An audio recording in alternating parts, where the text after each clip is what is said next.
समारूढ़ा श्वेतांबरधरा शुचिः महागौरी शुभं दधान महादेव प्रमोदय।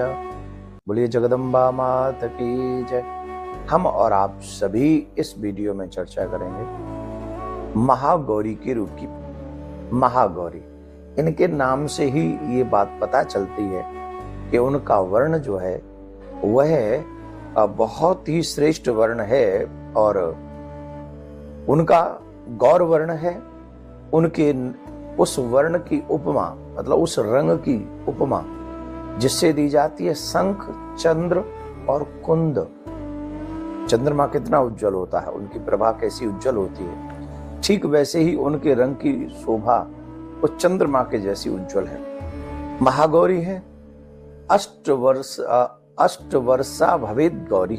वो दिखती कैसी हैं? जैसे 8 वर्ष की कन्या दिखती है, वैसी वो हमेशा उसी स्वरूप में सभी भक्तों को दर्शन देती हैं और वो सबका कल्याण करती हैं। इनके सभी आभूषण और वस्त्र सफेद हैं, इसीलिए इन्हें श्वेतांबर धरा कहा गया है। 4 भुजाएं हैं, वह उनका वाहन वृषभ है, इसीलिए वृषारूढ़ा भी इनको कहा जाता है। इनके ऊपर वाला दाहिना हाथ अभय मुद्रा में तथा नीचे वाला हाथ त्रिशूल धारण किए हुए है। ऊपर वाले बाएं हाथ में डमरू धारण किए हुए हैं और नीचे वाले हाथ में वर मुद्रा। एक बात ध्यान से सुन लें सभी सनातनी, देवी हो या देवता, सभी के हाथों में शस्त्र है। शस्त्र क्यों है? सुरक्षा के लिए। किसकी? अपनी, अपने परिवार की और अपने धर्म की और अपने देश की। इसी के लिए शस्त्र की आवश्यकता होती है। अगर शस्त्र की आवश्यकता नहीं होती तो हमारे देश के सैनिक भी इतने बड़े शस्त्र कैसे रखते?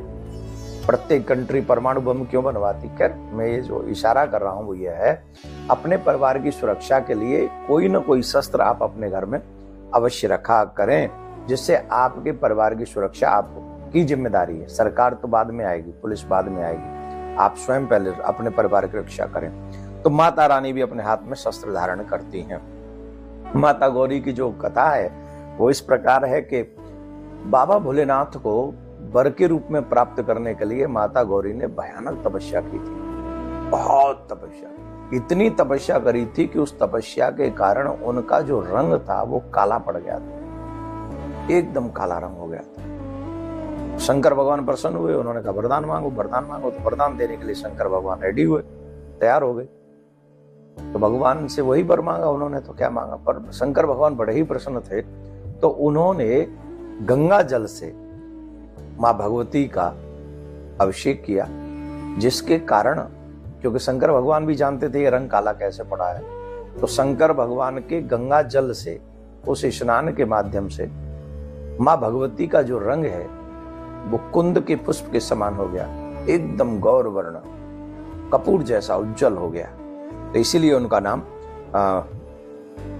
गौरी पड़ा और वह बड़ी ही कल्याणी है। इनकी पूजा जो भक्त करते हैं उनके तमाम कलमश धुल जाते हैं, पूर्व संचित पाप नष्ट हो जाते हैं।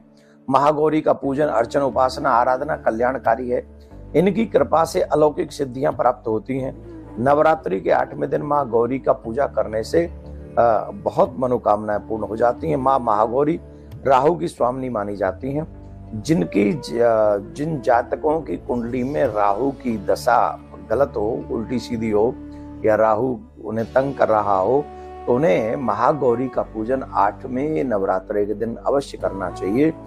इस पूजन से, महागौरी के पूजन से राहु की जो दशा है वो सुंदर हो जाती है, कुदृष्टि, बुरा प्रभाव नष्ट हो जाता है। महागौरी को भोग किसका लगाए? तो नारियल का भोग उनको लगाएं या नारियल से बनी हुई मिठाइयों का भोग उनको लगाना चाहिए। दुर्गाष्टमी के दिन पूजा के समय महागौरी को पीले रंग का फूल भी चढ़ाना चाहिए। यह देवी अन्नपूर्णा भी कहलाई गई हैं। इनका पूजा करने से घर में धन और धान्य भरा रहता है। जिन पर इनकी कृपा हो जाती है वह कभी भी दरिद्री नहीं होते हैं। और महागौरी का जो बीज मंत्र है जिसकी हमको उस दिन जाप करना चाहिए, श्रीम क्लीम ह्रीम वरदाई नमः। श्रीम क्लीम ह्रीम वरदाई नमः, इस बीज मंत्र का जाप हम लोग करें। पीले पुष्प चढ़ाएं, माँ गौरी की आराधना करें। अपने बल और अपने बुद्धि के विकास के लिए भी हम ये